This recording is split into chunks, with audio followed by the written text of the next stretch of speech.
भगवान शंकर शिव के मस्तक पर, पिंडी पर, शिवलिंग पर धतूरा पहली बार चढ़ाया गया वो फुलेरा दूज का दिन था। इसलिए शिव महापुराण की कथा कहती है जिस दिन कोई मुहूर्त नहीं हो, कोई काम नहीं हो, उस दिन केवल फुलेरा दूज के दिन आप किसी भी दुकान का, व्यापार का, व्यवसाय का, जन्म का, आदि का कोई भी मुहूर्त कर लो, वो कभी ठप नहीं हो सकता, वो बढ़कर ही चलेगा। सारी जिंदगी के कांटे निकल जाते हैं, सारी जिंदगी के कांटे समाप्त हो जाते हैं फुलेरा दूज। कहते हैं दुनिया में सब दिन का दान, सब दिन का पुण्य समाप्त हो सकता है, और फुलेरा दूज का दान, पुण्य, सत्कर्म, भजन, कीर्तन, नाम स्मरण समाप्त नहीं होता। चक्कर आ जाते हो, अचानक गिर जाते हो, हापड़ी भराने लगती हो थोड़ा सा चलने पर, श्वास फूल जाती हो ज्यादा चढ़ने पर, उनके लिए विशेष है कि धतूरे की जड़ को, धतूरे का जो फल होता है उसकी जड़ महाराज निकाल कर, धोकर, उसको घिसकर शंकर भगवान पर उसका लेपन कर दीजिए।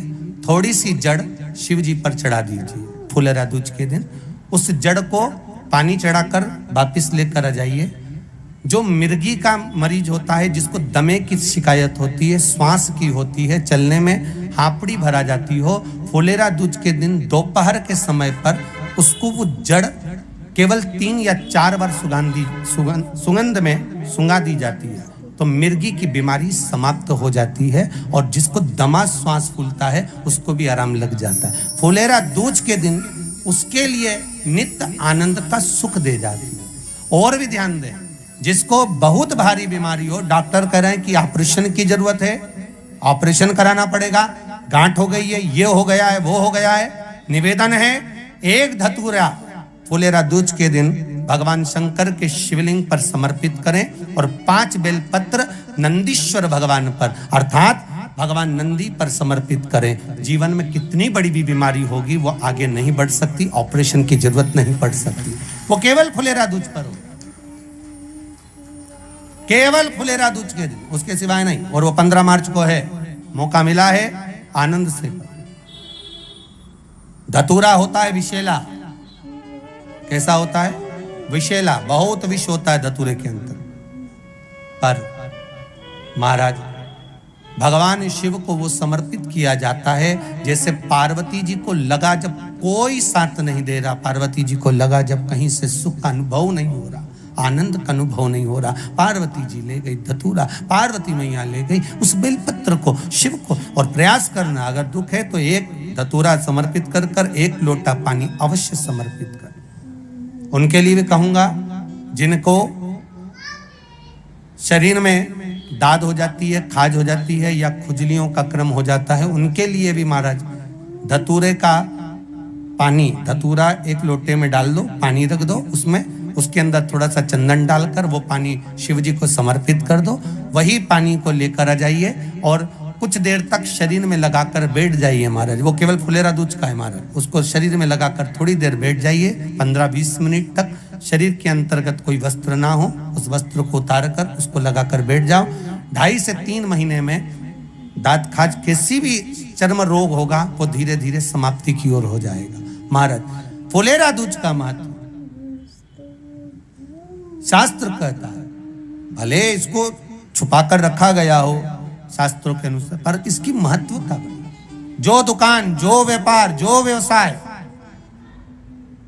और पहले भी आपको कहा, मान लो आप शिवरात्रि के दिन रात को भगवान शंकर को धतूरा चढ़ाते हो व्यापार व्यवसाय के लिए, और वो धतूरा आप शिवरात्रि के दिन सुबह 4 बजे से पहले नहीं बांध सकते, तो उस धतूरे को फुलेरा दूज के दिन लाल वस्त्र में बांधकर अपने व्यापार वाली जगह पर बांध दो। जीवन में कभी व्यापार नीचे नहीं जाएगा, बढ़ता ही चला जाएगा। और उनके लिए भी निवेदन करूंगा जिनके यहाँ कर्जा बहुत है, बहुत कर्जा है, चूक ही नहीं रहा, पैसा ही नहीं रहा, व्यापार चले तो कर्जा चूके, उनके लिए भी निवेदन करूंगा, 1 धतूरा बेलपत्री के पेड़ के नीचे शिवलिंग का निर्माण कर कर फुलेरा दूज के दिन उस धतूरे को अपनी कामना कर कर हल्दी में भिगोकर उसको भगवान शंकर को समर्पित कर दीजिए अपनी कामना कर कर। उसी हल्दी की 1 बिंदी अपने साथ में रुमाल में लगाकर अपने व्यापार व्यवसाय की जगह पर लेकर जाइए। कर्जा धीरे धीरे धीरे धीरे जब चूकेगा, जब लक्ष्मी आएगी, तो लक्ष्मी की वृद्धि भी वो करता महाराज। ये फुलेरा दूज के उपाय। जिस दिन माँ जगतजननी जगदम्बा अम्बा स्वयं भगवान शंकर को मौन होकर देख कर विलापित होती हैं, नैनों से नीर बहता, शिव को हुआ क्या, शंकर को क्या हुआ, योगरदानी को हुआ क्या।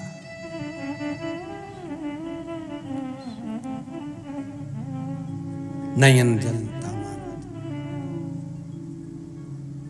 मैं तो बैठी थी गंगा किनारे, मैं तो बैठी थी गंगा किनारे,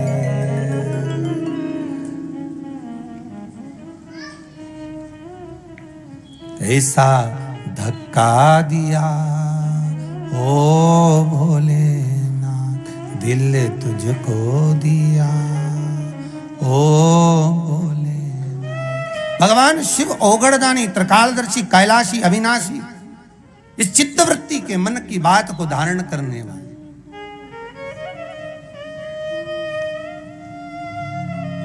जिन लड़का और लड़की का विवाह नहीं हो रहा है, महाराज विवाह के लिए बहुत परेशान हो गए, उनके लिए भी 5 बेलपत्र, 1 धतूरा, 5 शमी पत्र अशोक सुंदरी वाले स्थान पर, चाहे मंगल हो, चाहे राहु हो, चाहे केतु हो, सारे ग्रह भले अनुकूल है नहीं है, प्रतिकूल है नहीं है, वो अपने अनुसार उसको लेकर शमी पत्र, बेलपत्र और धतूरा हाथ की हथेली में रखकर, जिसका मंगल विवाह नहीं हो रहा, बहुत कष्टप्रद है, हाथ में रखकर अशोक सुंदरी, अशोक सुंदरी का स्थान सबको मालूम है ना, भगवान शंकर की जलाधारी पर शिवलिंग, पार्वती जी का हस्त कमल, जहां से चरण जल नीचे जाता है, राइट भाग गणेश जी का स्थान, लेफ्ट भाग कार्तिकेय का स्थान। जलाशय में से, जलाधारी में से जो जल नीचे गिरता है बूंद बूंद, वो शंकर भगवान की 5 लड़कियां, जया, विषहरा, शामरीवारी, दोतली और देव। शंकर जी की 1 लड़की और अशोक सुंदरी 6ठे नंबर की, उसका स्थान, इन पानी जो जाता है उसके बीच में जो मोटी सी लाइन होती है, उस मोटी सी लाइन पर जो स्थान है वो अशोक सुंदरी का स्थान है। किसका स्थान है? अशोक सुंदरी। शंकर भगवान का संपूर्ण परिवार, जलाधारी माता पार्वती जी का हस्तकमल, चरण, राइट में गणेश जी, लेफ्ट में कार्तिकेय जी, बीच में अशोक सुंदरी, और ऊपर से जो 1-1 बूंद पानी गिरा रहा है वो है शंकर भगवान की 5 लड़कियां, जया, विषहरा, शामरीवारी, दोतली और देव। शिव की 5। तो जिनका विवाह नहीं हो रहा, अशोक सुंदरी वाली जगह पर हाथ में लेकर वो धतूरे के साथ शमी पत्र, बेलपत्र समर्पित करें और बाबा से निवेदन करें, बाबा आपकी कामना पूर्ण, फुलेरा दूज करें। अशोक सुंदरी पर जो धतूरा चढ़ता है, वैसे तो अशोक सुंदरी पर धतूरा बहुत कम चढ़ता है, केवल एक फुलेरा दूज का दिन ही ऐसा होता है जिस दिन अशोक सुंदरी वाली जगह पर धतूरा चढ़ता है। अशोक सुंदरी इनकी इस हालत का कारण साधारण